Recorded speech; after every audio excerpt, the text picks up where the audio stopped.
Hidup ini adalah sebuah perjalanan dan kita seringkali tidak mengetahui persis apa yang akan terjadi dalam kehidupan kita.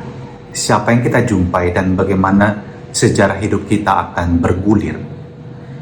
Injil kita hari ini dari Injil Lukas berbicara secara khusus tentang perjalanan Yesus menuju Yerusalem. Dan Lukas mengatakan, ketika hampir genap waktunya diangkat ke surga, Yesus mengarahkan pandangannya untuk pergi ke Yerusalem dan melihat Yesus tahu bahwa tujuan akhir dari perjalanannya adalah untuk mengalami kembali kemuliaan bersama dengan Bapanya di surga. Tetapi juga sekaligus membawa manusia yang dia selamatkan untuk masuk surga.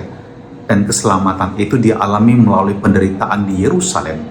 Dia akan ditangkap, disesah, kemudian juga disiksa, dan kemudian juga disalibkan dan wafat.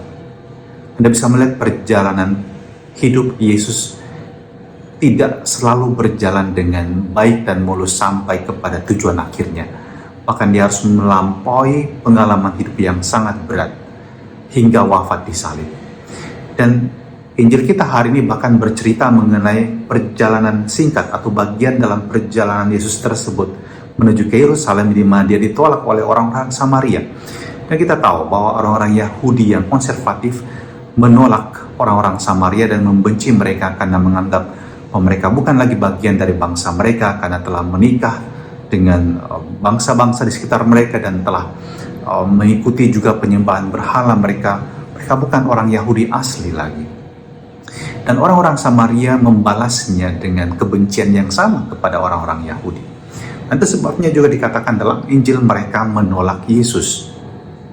Tetapi Yesus menghadapi orang-orang Samaria ini bukan dengan murka, bukan dengan marah, dan memperbolehkan murid-muridnya untuk memerintahkan api turun dari langit. Tidak. Yesus menghadapi dengan tenang, dengan damai, dan tidak menghakimi orang-orang Samaria tersebut. Dan Anda tahu apa yang terjadi di kemudian hari setelah peristiwa Pentakosta. Dikatakan bahwa justru orang-orang Samaria berbalik dan percaya kepada Yesus. Dan Anda bayangkan ketika Filipus berangkat ke Samaria untuk membawa pesan kebangkitan Yesus dan menyembuhkan banyak orang, di sanalah orang-orang Samaria menerima dengan penuh sukacita apa yang dalam Injil hari ini dikatakan menolak berubah menjadi sebuah penerimaan.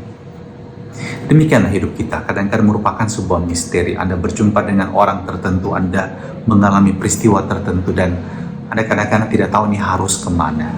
Seringkali dalam kegelapan, dalam ketidakpastian, kita belajar untuk percaya, mempersembahkan semua kepada Tuhan dan terus melangkah. Dan Anda tahu pada saatnya semua itu akan terbuka untuk Anda. Anda akan melihat apa makna dari semua yang terjadi dalam hidup Anda. Dan semoga Anda bersuka cita karena melihat bagaimana tangan Tuhan juga bekerja dalam hidup Anda. Dan terimalah berkat Allah Maha Kuasa atas diri kita dan perjalanan serta perjuangan kita hari ini. Dalam nama Bapa dan Putra dan Roh Kudus. Amin.